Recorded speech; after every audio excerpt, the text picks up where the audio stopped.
kalau ngomongin masa lalu tuh kayaknya kayak gimana gitu. Kayak dia nyuruh udahlah kamu berhenti aja cari beasiswa gitu. Dan itu aku kecewa sih. Cuma ya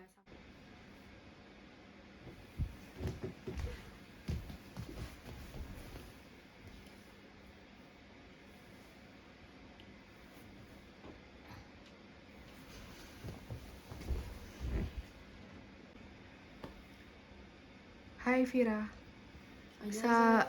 bisa kenalan dulu nggak? Tidak boleh Pak? Iya, nggak, coba aja dulu. Hai, namaku Vira. Aku student di University of Glasgow dengan jurusan Global Mental Health. Nama lengkapnya siapa? Nama lengkapku Awalia Rahma Syafia. Oke. Panggilannya Vira ya? Oke, annyeonghaseyo. Hai. This is my first time also. Oh really? Iya, sebelumnya kan cuma video jalan-jalan yang bikin orang, enggak semua sih, tapi beberapa komplain videonya jalan-jalan mulu gitu. Jadi aku mau bikin video yang mungkin sedikit bermanfaat ya, karena kan pasti tiap orang beda-beda tuh ngomong ini manfaat nih enggak. Terus biasanya kalau YouTuber itu kan kayak ada opening. Aku nggak punya opening, jadi aku say salam aja. Assalamualaikum warahmatullahi wabarakatuh. Assalamualaikum warahmatullahi wabarakatuh. Oke teman-teman, beberapa menit ke depan aku sama Vira bakalan bahas tentang beasiswa dan seputar apa ya, suka duka gitulah daftar beasiswa dan jadi master student. Oke, simak terus ya. Nah, apa aku yang ngomong apa kamu ya? Vira ini mahasiswa S1-nya di UMS ya? Iya, Muhammadiyah Surakarta. Jurusannya psikologi. Angkatan 2013 ya? Angkatan kuliah 2013. Oke. So it's about like 7 years ago. Ya. Oke, sekarang mungkin coba kalau menurut Vira, kalau misalnya kamu dengar kata beasiswa atau scholarship, kayaknya suara kita harus keras karena dia agak jauh dan kita we have no appropriate tools ya.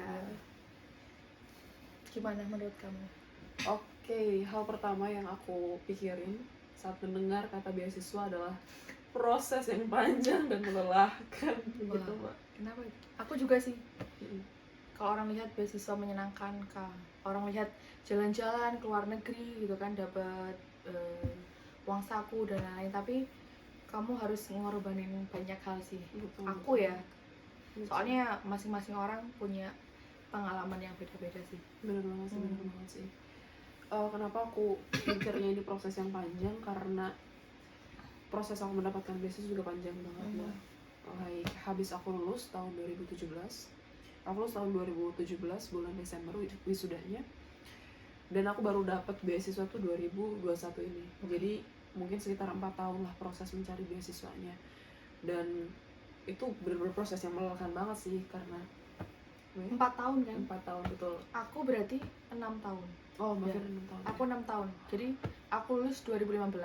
Setelah itu aku baru belajar bahasa Inggris tuh 2016. Dan aku baru berangkat 2021. Ya, oke. Selama itulah ya, selama itu. Kenapa itu bisa jadi melelahkan. Dan prosesnya pun nggak semulus itu gitu loh, Mbak. Ada naik turunnya, terus motivasi juga ada kalanya di bawah kayak gitu kan. Terus pressure dari orang tua dan keluarga untuk melakukan hal yang lain gitu yang menurut mereka jauh lebih manfaat dan penting gitu loh, dibandingkan struggle terus dengan ketidakpastian. Soalnya kan cari beasiswa ini bukan suatu kepastian kan, Mbak. Ya, amat sangat nggak pasti gitu loh. Kita benar-benar nggak tahu apa yang bisa kita dapetin ke depannya kayak gitu. Apa kita harus stop, kapan kita harus berhenti dan terus maju kayak gitu sih. Melelahkan banget sih, baik secara fisik ataupun mental. Gitu. Kita anak-anak yang jalannya nggak mulus, betul, tuh ngerasain banget sih ya. Betul. Oke. Jadi banyak sih kayak orang bahas kayak tips and tricks mendapatkan beasiswa gitu kan. Nah, kalau menurutku ya sah-sah aja sih kayak orang sharing kayak gitu ya. Karena emang nggak semua orang tahu gitu kan. Betul.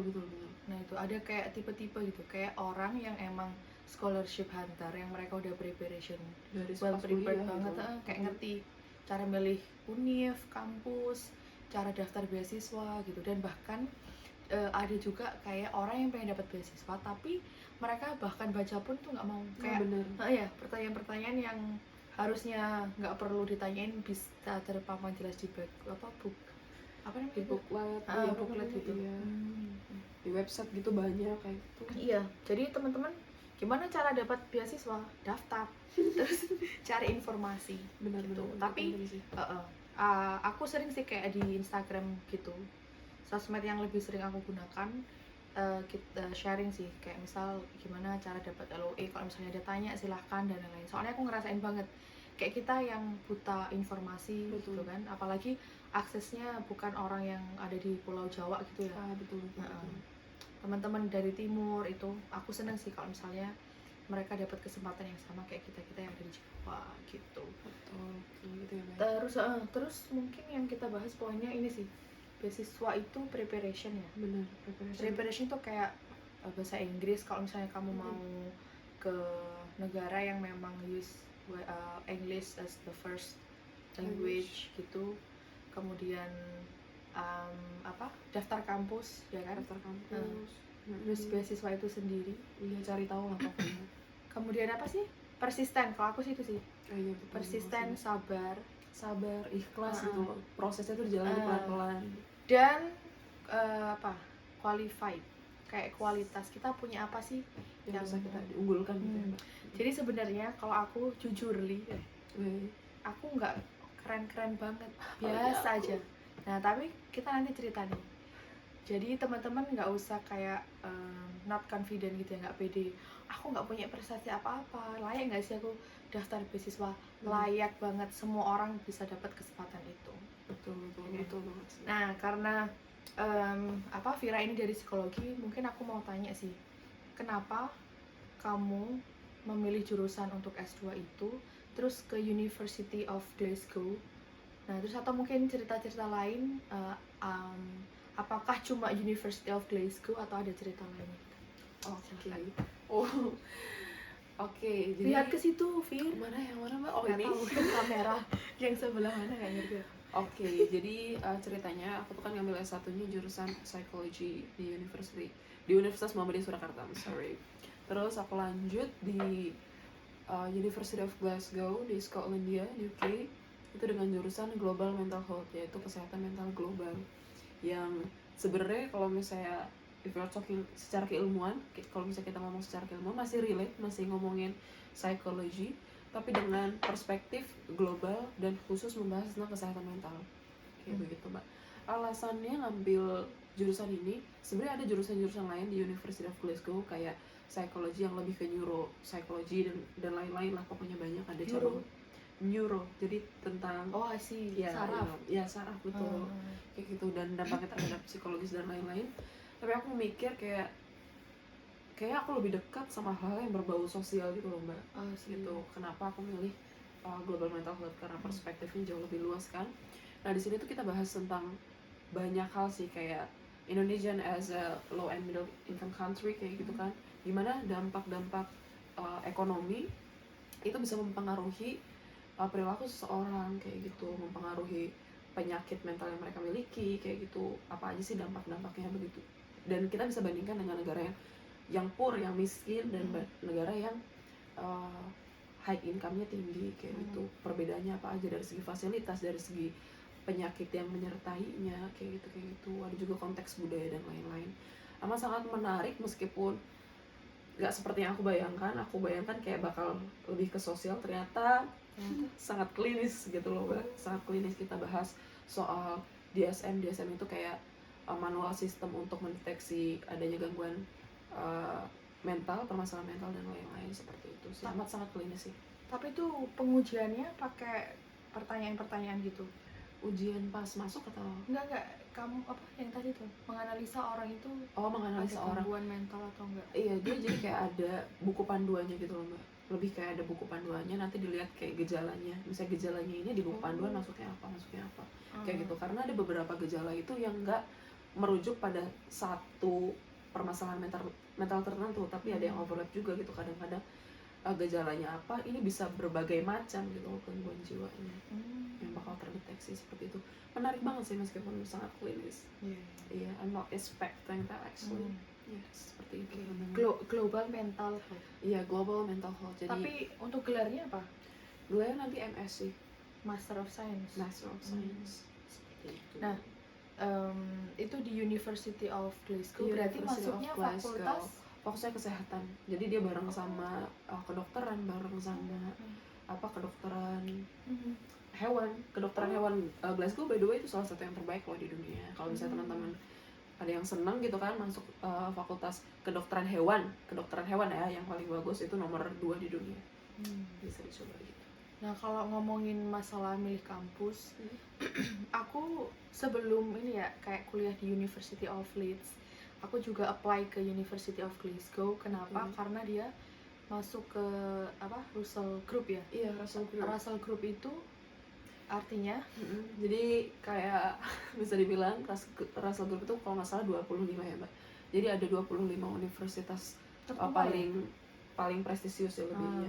Paling prestisius dari segi research yang ada di United Kingdom. Salah satunya kampusnya Mbak Firda, Leeds, dan kampusku Glasgow kayak gitu. Itu sih Mbak, nggak hanya Inggris tapi lebih ke UK. Iya, UK. Jadi ada Ireland juga masuk deh. Kalau Ireland yang bagus mana? Belfast itu. Iya, Belfast deh kalau nggak salah. Aku juga aku sempat sih daftar ke Belfast gitu, tapi nggak dapet. Mereka nggak nyediain visa buat international student di jurusanku. Jadi kayak emang harus sering-sering cari info sih. Nah, terus Glasgow itu kalau misalnya kita lihat peringkat itu ada 2 sih ya. Kita lihat peringkat secara universitasnya sama major ya, by subject. Iya, by subject. Nah, kalau setauku 70-an ya University of Glasgow. Kalau globally, secara global ya masuk 100 besar ya. Gitu. Kalau di Leeds juga 100 besar sih. 90 lah kayaknya. Tapi masih bagus Glasgow sih. Aku ada cerita lah kenapa nggak jadi ambil Glasgow-nya nanti di video berikutnya. Selanjutnya gitu. Oke. Gitu. Tapi kalau masih di Inggris kayaknya sekitar mungkin 10-an kali ya Mbak ya. Glasgow udah 10 besar gitu. Gitu teman-teman. Terus cerita ini nih, apply kampus nih. Selain Glasgow kemana aja? Aduh, aku tuh banyak banget sih kalau daftar kampus tuh. Aku pernah daftar ke New Zealand, ke University of Otago, itu bagus juga. Iya, aku sih psikologinya juga bagus banget gitu di University of Otago. Dia salah satu yang terbaik juga yang di New Zealand. Tapi karena permasalahan, jadi New Zealand dan Aussie itu saat COVID, karena kita daftarnya pas COVID, itu bener-bener border teman-teman. Jadi kayak bener-bener ditutup dan nggak bisa akses masuk meskipun kita pelajar kayak gitu, bener-bener di border ditutup. Akhirnya kayak aduh kayaknya harus cari kampus di tempat yang lain deh kayak gitu sih. Dan UK tuh cukup welcome dengan international student. Iya sih, karena COVID ya. Tapi udah dapat LOA unconditional grad. Di mana? Di Otago. Di Otago. Kebetulan waktu pas prosesnya surat keputusan buat bordernya turun, langsung aku ambil, nggak jadi daftar gitu loh. Padahal pengen banget, maksudnya dia bagus banget sih kampusnya. Aku juga sih. Aku tuh Aussie sama New Zealand. Karena benar-benar ada major yang management of agribusiness gitu. Soalnya kalau sekarang kan bisnis secara umum sih yang aku ambil di Leeds itu. Betul. Dan New Zealand tuh bagus banget. Kayak dari lingkungannya gitu kan. Sistem edukasinya juga bagus. Pertaniannya juga bagus sih. Bisnis pertaniannya bagus. Kalau misalnya kita mau daftar kampus, otomatis pertama kunjungin websitenya. Ya kan, kayak misalnya aku mau daftar ke University of Leeds, oke, aku buka websitenya, aku cari itu programnya. Jadi kalau di Indonesia itu kan namanya S2 atau anak master, anak pasca sarjana. Kalau di UK istilahnya postgraduate ya. Jadi kalau S1 itu undergraduate, S2-nya postgraduate. Aku sempat bingung sih dulu kayak apa ya bedanya postgraduate, master. Nah itu pun kayak kita ada pilihan ambil course atau thought or research ya. Kalau thought itu kayak kita belajar gitu sih. Iya, aku tuh kayak ada kelas, aku juga sih ambil itu. Kalau research lebih banyak di lab kayaknya. Riset itu dia kayak hampir semuanya itu dia riset di lapangan itu jadi jarang banget masuk ke kelas. Makanya cuma sekali 2 kali buat ketemu dosen kayak gitu, dosen pembimbing kayak gitu. Nanti sambil ngobrol jelasin lihat kamera kayaknya. Iya Pak. Soalnya aku liatin kamu doang gitu. Tapi iya sih kalau kamu lagi ngomong aku harus liatin kamu gitu. Terus terus kita cari mana nih jurusan yang cocok buat kita. Nah biasanya banyak ya teman-teman di Instagram itu yang nanyain Miss gitu ya atau Fir itu syarat IELTS-nya berapa ya gitu. Nah itu sebenarnya udah lengkap banget. Nanti teman-teman itu buka bagian yang entry requirement kalau nggak salah. Nah di situ kasih tahu. Ya betul. Biasanya sih kalau S2 itu 6,5 tapi balik lagi tergantung jurusan. Ada juga yang 7. Nah itu kan 4 skill ya, listening, reading, writing, sama speaking. Kalau di kampusku syaratnya overall 6.5 atau 6,5. Each bandnya nggak boleh kurang dari 6 Sama gitu. berarti. Jadi kalau misalnya kamu overall dapat 6,5, terus ada yang 7, 8, tapi ada nilaimu yang kayak 5,5, itu nanti harus ngasih retake IELTS ulang sih. Betul. Sampai nilainya sesuai dengan yang dipersyaratkan seperti itu. Apalagi kalau mau apply-nya di kampus-kampus yang top UK banget gitu ya, yang kayak betul. 3 besar, 5 besar gitu, 7 biasanya dia. Iya, rata-rata minta 7, 7,5 sih. Kayak Cambridge gitu, setahu aku 7,5 sih. No below 7 ya. Begitu. Harvard itu di mana? Harvard itu ada di US. Oke, kita salah. Kirain UK. Begitu Harvard. Itu sih ya sekilas kayak gitu. Terus syaratnya biasanya bikin motlet, motivation letter atau personal statement, CV ya kan? Oh iya, CV wajib. Terus kita ngisi-ngisi aplikasi gitu. Oke, sebelum kita kayak ngomongin itu, coba nih, karena banyak orang yang kayak cuma ngasih tips trik gitu doang ya, gimana sih caranya dapat beasiswa. Tapi kali ini kita akan membahas tentang kegagalan selama mendaftar beasiswa. Ntar ya, aku dulu nih, habis itu Vira bakalan cerita. Aku itu udah pernah, pertama yang aku daftar itu AAS, Australian Award Scholarship, itu 2 kali. 2 kali itu aku di decline itu kayak ditolak gitu dari tahap pertama. Jadi kayak aku submit online application, isi esai dan lain-lain, tapi nggak masuk ke tahap wawancara, itu 2 kali. Habis itu aku coba ke New Zealand. New Zealand juga 2 kali, dan New Zealand tuh progresku yang paling bagus ya menurutku, meskipun nggak lolos. Dia kayak LPDP gitu, ada kayak online application, esai, habis itu ada TPA sama interview. Nah aku di TPA ini 2 kali nggak lolos gitu. Terus aku melirik Turki ya, kayak saking oke. Pertama idealis kan, pengennya kayak ke Aussie, ke Belanda itu aku mau daftarnya LPDP sih, cuma waktu itu karena IELTS-ku nggak cukup, aku nggak bisa daftar. Kemudian aku melirik Turki ditolak 3 kan. Kemudian apalagi ya, Chevening 1 kali 5 ya kan, 5. Turki tadi 6. Terus aku pernah daftar ke Cina juga, itu pas banget habis lulus. Wow. Berarti 7 ya. 1 lagi apa ya? Aku banyak banget ya. Apa ya? Pokoknya aku hitung 8 deh. Lupa aku satunya aku daftar kemana. Wow, banyak banget ya Mbak. Kamu gimana? Aku daftar AS kayaknya 2 kali kalau nggak salah daftar AS, sama kayak Mbak Firda, hanya sampai tahap awal karena AS itu susah banget. Susah sih. By the way, AS itu sekedar informasi, dia hanya melalui 2 tahapan, yaitu tahapan pertama berkas dan wawancara. Jadi nggak ada tahapan TPA dan lain-lain ya, yang membuat itu jadi strict banget kayak gitu, emang karena susah. Tapi itu sangat sulit. Susah banget AS itu, salah satu yang paling susah lah ya Mbak AS gitu. AS itu 2 kali, dua-duanya gagal. Terus aku juga pernah daftar di mana LPDP juga gagal di tahap TPA. LPDP berapa kali? LPDP 2 kali ya Mbak, kalau nggak salah tuh. Kalau nggak salah ya Mbak, 2 kali. Lupa sih soalnya lumayan banyak kan. Terus habis itu sama Chevening gagal juga, sama seperti Mbak Chevening Firda. 1 kali. Daftar Chevening. Terus aku daftar apa sih kemarin tuh? Kayaknya cuma itu aja deh. Itu aja Mbak, nggak sebanyak Mbak Firda. Soalnya emang persyaratan Chevening itu dia kan harus ada kerja tuh mbak. Oh ya, pengalaman kerja. Pengalaman kerja minimal 2 tahun. Ya nggak sih, Terus 2 ada tahun. hitungan jamnya juga sih. Bener, ada harus 3.000 jam apa nggak salah. Lupa aku. Pokoknya harus ada pengalaman kerja kalau Stephanie itu. Kayak gitu, mungkin karena itu juga ya, karena tidak cocok. Terus kayaknya kerjanya juga nggak yang harus apa-apa, kayak misal beberapa bulan jadi volunteer itu masuk hitungan kerja sih. Bener, bisa. Kalau nggak salah 2 tahun, unprofesional, profesional 1 tahun kalau nggak salah begitu. Tapi bisa dicek lagi ya. Terus berarti berapa kali tuh udah sempet daftar beasiswa? Cuma 5 kali aku. Cuma ya itulah, soalnya setiap pemberi beasiswa itu dia punya persyaratan yang berbeda-beda kayak gitu. Jadi meskipun beasiswanya misalnya daftar beasiswa 3 kali, itu tuh kayak 3 kali ngulang motlet kayak gitu, 3 kali ngulang berkasnya, karena berkasnya pasti beda-beda. Kayak gitu sih.